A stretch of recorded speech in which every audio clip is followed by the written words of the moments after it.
You're listening to an Airwave Media Podcast.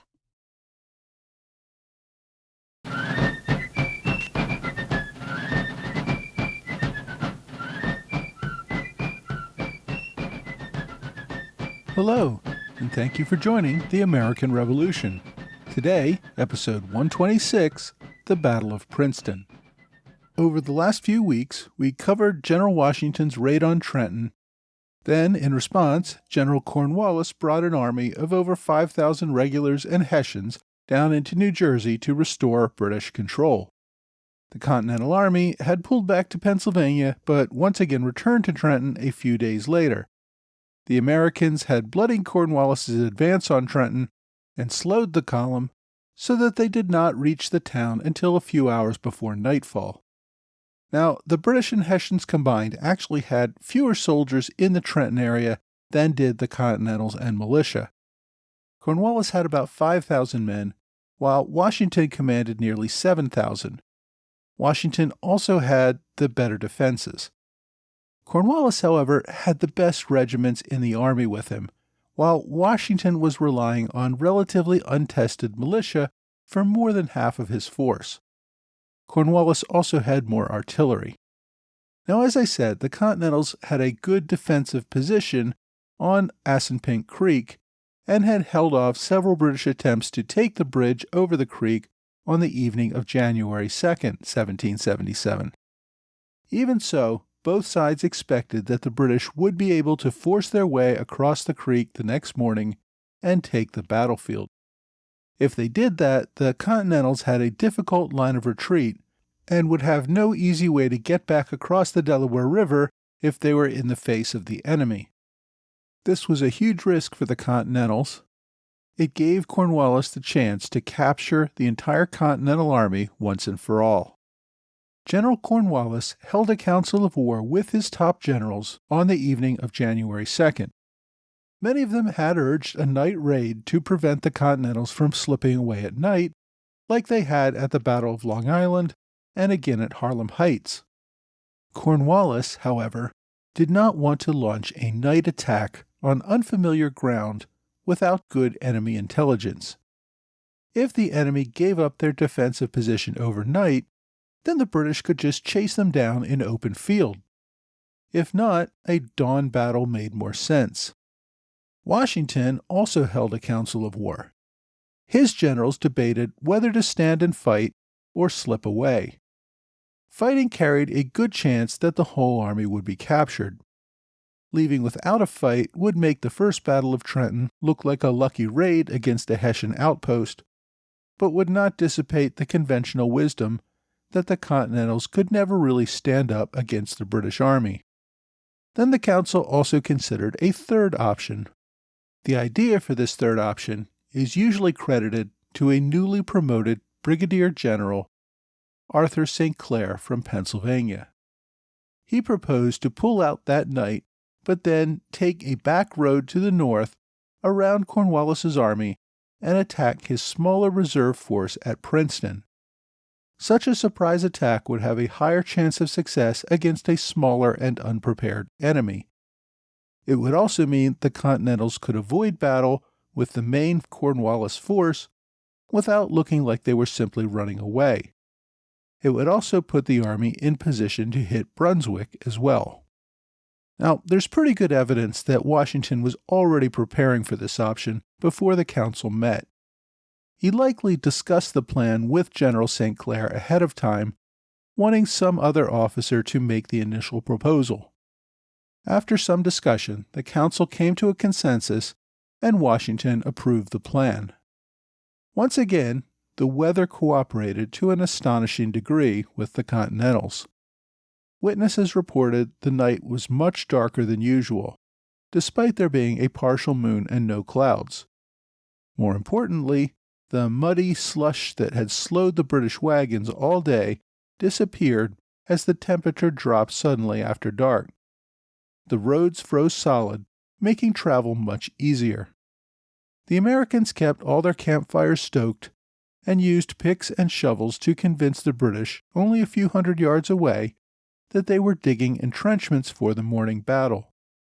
Meanwhile, the bulk of the army packed up and quietly marched away. Commanders organized the troops at a whisper and did not tell them where they were going. They only had orders to form up and march away. The quiet movement of so many men down a narrow dirt road took time. Although the movement began before midnight, some troops did not move out until after 2 a.m. Despite the American efforts, British sentries and their officers reported the movements back to headquarters.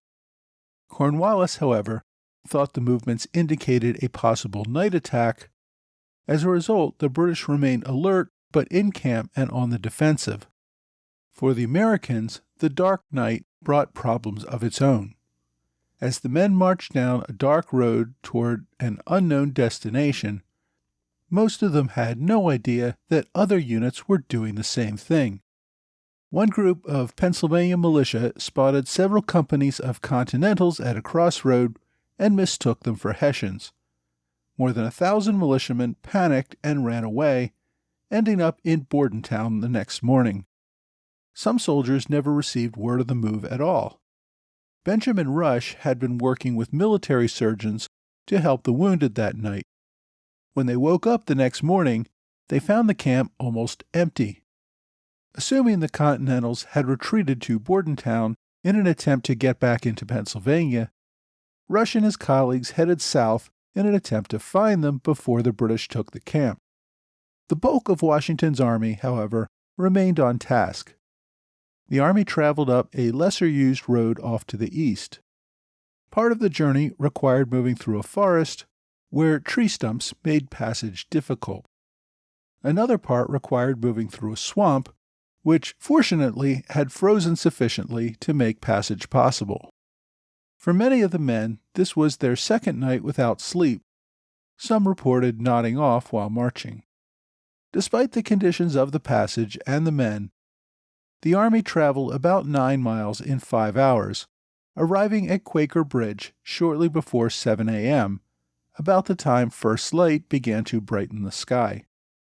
General Washington had hoped to be at Princeton by dawn, but that was still 2 miles away. Quaker Bridge was not strong enough to handle the wagons and artillery, leading to delays in getting the equipment across the river. As the main army struggled, Washington ordered General Hugh Mercer to move west to the main road used by the British to travel between Princeton and Trenton.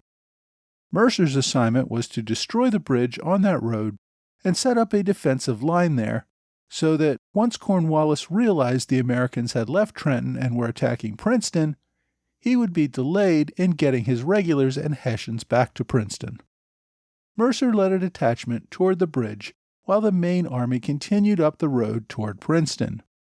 About a mile from the bridge, however, the Americans discovered a large column of British soldiers crossing the bridge headed south. This turned out to be a reinforcement column led by Colonel Charles Mahood. Cornwallis had ordered Mahood to bring his force from Princeton to Trenton for what he thought would be a morning battle in Trenton. When the two armies discovered each other, they immediately formed lines of battle and prepared to fight. Neither knew exactly how large the other force was. Mahood commanded about 450 men, including 8 artillery pieces and some cavalry. Washington deployed a force under General Nathanael Greene, which, including Mercer's men, totaled about 1,500. But the pace of battle initially favored the British. Greene ordered Mercer to confront the British force. Both sides rushed to take possession of an orchard in the area between the two armies. About 50 British dragoons reached the orchard first, but were pushed back by about 120 Americans. Both sides sent in reinforcements, with two lines forming about 40 yards apart.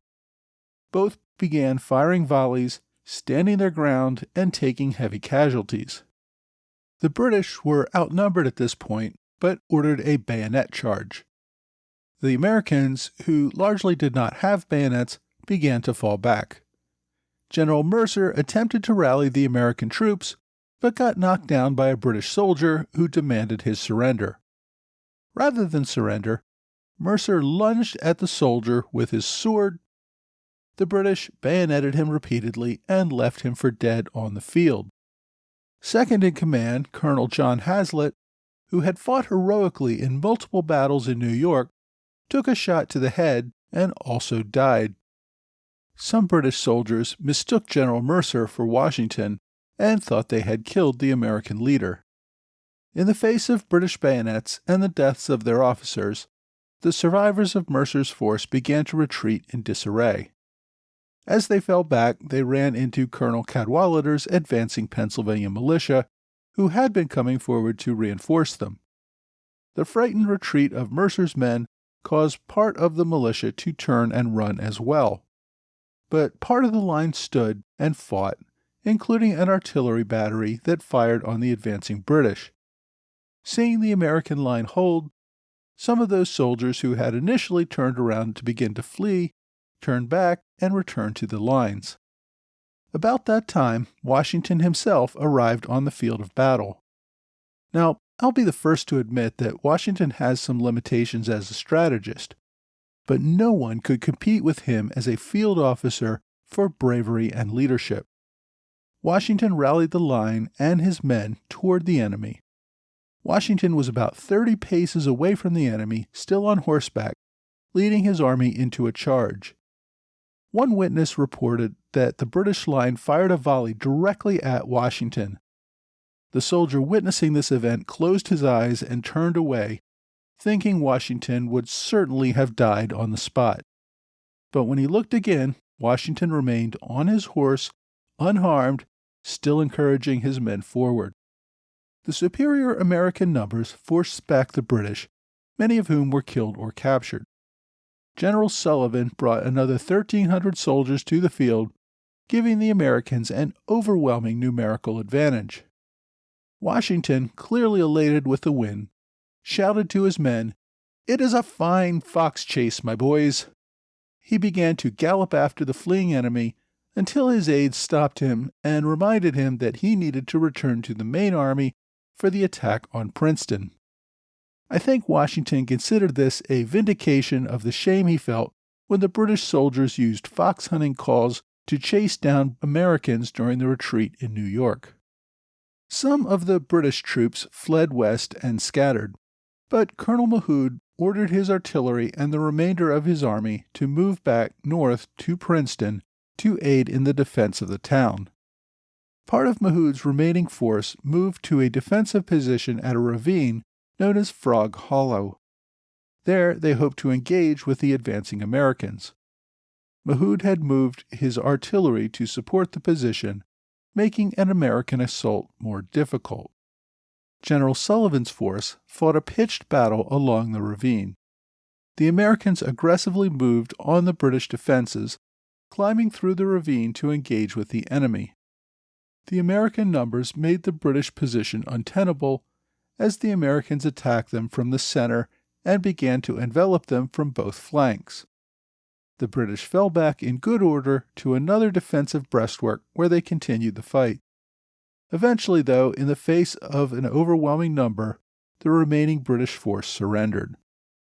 The final British stand took place at Nassau Hall, a large brick building on the college campus of Princeton University, then called the College of New Jersey. The Americans brought up artillery commanded by Captain Alexander Hamilton and fired on the building. The Americans then rushed the building. At that point, the British finally surrendered rather than continue to fight to the death. The British defense, however, gave time for Colonel Mahood to remove some of the supplies from Princeton and march them out towards Brunswick, thus denying them to the enemy. Other than the loss of supplies, Princeton was a great American victory. The British suffered around 150 dead and wounded, with another 300 or so taken prisoner. The Americans lost about 40 killed and another 40 wounded. With the victory at Princeton complete, Washington still needed to contend with General Cornwallis, who by this time had realized the Americans had left him at Trenton and were at Princeton. Cornwallis moved his army toward Princeton, only to encounter the Americans at Stony Brook, the spot General Mercer had originally been deployed to delay Cornwallis. With the bridge destroyed and an American rear guard preventing an easy crossing, Cornwallis was delayed long enough to let the Americans escape Princeton before the main British army could get there. Washington had little time to decide his next move. One was a possible consideration to move his army on Brunswick. There, the army could have captured a large cache of British supplies, including a pay chest with about 70,000 pounds in hard currency. This would have gone a long way toward paying the soldiers and supplying them for some time to come. But the Americans were exhausted. Most had not slept in 2 nights and had fought 2 battles over the last 2 days. And they had also been on repeated marches when not fighting. Raiding Brunswick would have meant Cornwallis's army probably would have caught up with them there and engaged them in a major battle, this time with the British having a numerical advantage. Washington later claimed that with only a few hundred fresh troops, he could have taken Brunswick and added another victory. Instead, though, he moved his army north to Somerset, where his men collapsed for the night. By this time, Cornwallis was more concerned about protecting his supplies at Brunswick than pursuing the Continentals. He led the British army back to Brunswick without considering an attack on Washington at Somerset. Over the next few days, Washington led his army further north through the Watchung Mountains to winter quarters in Morristown in northern New Jersey. This was only about 25 miles west of New York City. The position established that Americans were not ready to run from the British and would control most of New Jersey. Although the battles of Trenton and Princeton already get a lot of notoriety, it really is hard to overstate how important they were to the American cause. The week before Christmas, the British had looked invincible. There were calls for General Washington to be replaced, and the Continental Army seemed on the verge of dissolution. Less than 2 weeks later, the American victories gave new hope to the cause for independence. Washington had outgeneraled the best British generals and had secured support for his command, at least for now. The soldiers began to re-enlist, and new recruits enlisted in much greater numbers. Americans who thought the cause was lost took new hope and provided new support. Tories and the British back home realized that victory would not come as quickly and easily as they had hoped. The British, of course, tried to downplay the events as a minor raid on a small outpost and noted that Washington was still afraid to face Cornwallis's army directly. The British, though, realized that they could not pacify large regions with a series of small outposts. The British had to keep their forces concentrated around New York City or face another attack like Trenton. For the British leadership, everyone tried to blame someone else. General Howe mostly blamed the Hessians, even though they had played almost no command role at Assunpink Creek or Princeton. Second in command General Clinton blamed Commander General Howe for setting up the outposts and Cornwallis for letting Washington slip away at Assunpink Creek. Lower field officers lost respect for the generals after allowing what they were told were untrained inferior rebels to outmaneuver the British Army. General Howe's initial letters to London attempted to downplay the events as relatively minor. However, in the following weeks, his letters turned increasingly pessimistic as the rebels seemed to gain new momentum from these victories. In a letter to Lord Germain, Howe said, "It is with much concern that I am to inform your lordship the unfortunate and untimely defeat at Trenton has thrown us further back than was at first apprehended from the great encouragement given to the rebels.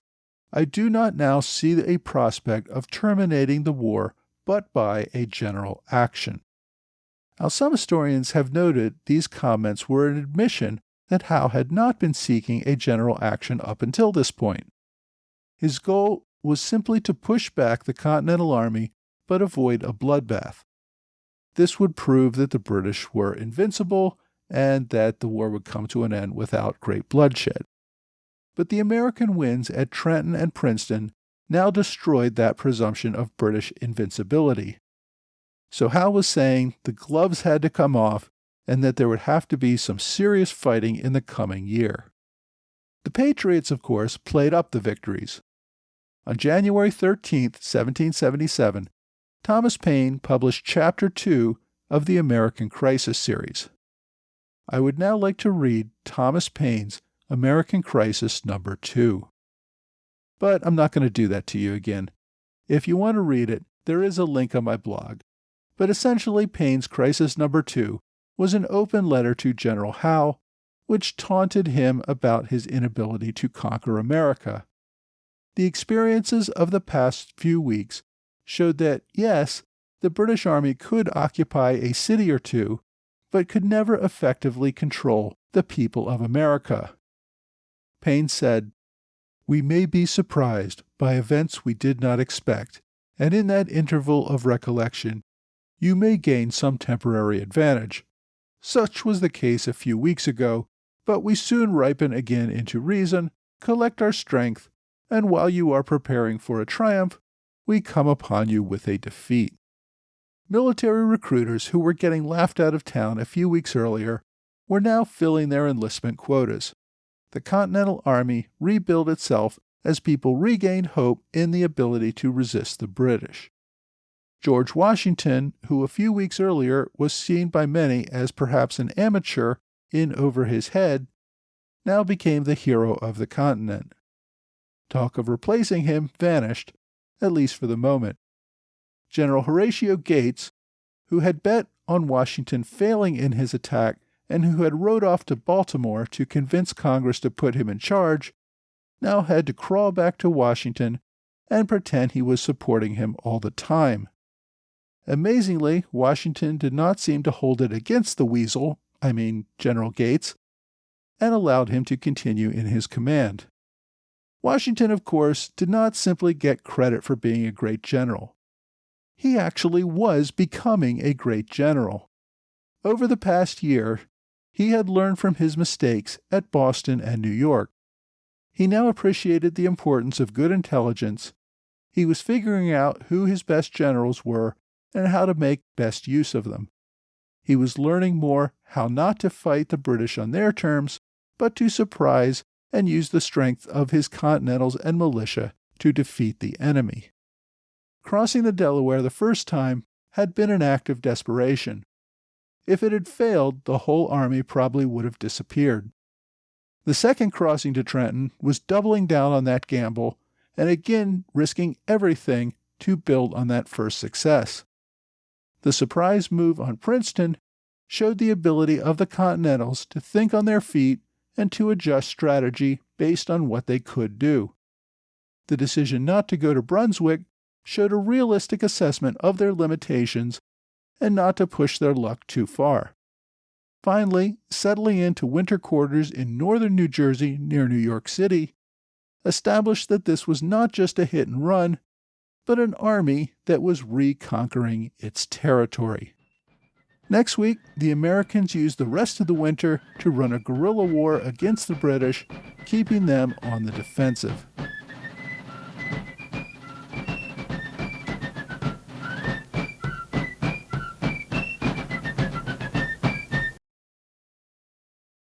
Hi, thanks for joining the American Revolution Podcast After Show. This week, I wanted to take a moment to thank our Robert Morris Circle supporter on Patreon, Tyson France, who runs the online store Liberty & Company. Tyson sells t-shirts, mugs, magnets, and other items related to the American Revolution and the founding of America. I really like his new t-shirt about the Culper spy ring. Tyson also kindly agreed to design logos for our upcoming History Camp Philadelphia, which is going to take place on May 2nd, 2020. If you want to check out Tyson's store, go to libertyand.co. Don't forget to use the discount code AMREV, that's AMREV, at checkout to receive 20% off. There's also a link to the site libertyand.co on my website, amrevpodcast.com. With this week's episode, the Battle of Princeton completes the Continental Army's winter campaign, which revives the Patriot War effort by capturing almost all of New Jersey. Now, next week, I'll get into the continuing vigorous militia activity in the state, but General Washington settles his Continentals in Morristown and focuses primarily on rebuilding an army for the spring campaign season. I mentioned that one of the losses at Princeton was General Hugh Mercer, someone about whom I had not really bothered to provide much detail during his lifetime. His life is a rather fascinating one, so as he leaves our story, I feel I owe it to his memory to give a brief background, even if it's a little belated now. General Mercer was a few years older than George Washington, born in Scotland, and survived the famous Battle of Culloden in Scotland, where he had served as an assistant surgeon. The English spent a few months after Culloden hunting down and executing any Scots who had fought in or even supported the rebellion.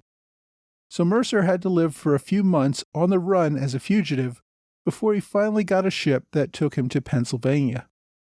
Less than a decade after the Battle of Culloden, Mercer joined up with the British Army to serve on the Braddock campaign against the French. I guess by this time the British either didn't know his former treason or were willing to overlook the matter. Colonel Mercer survived another massacre, this time with the British Army at the Battle of Monongahela. It was during this time that he developed a friendship with another young colonial colonel on the campaign named George Washington.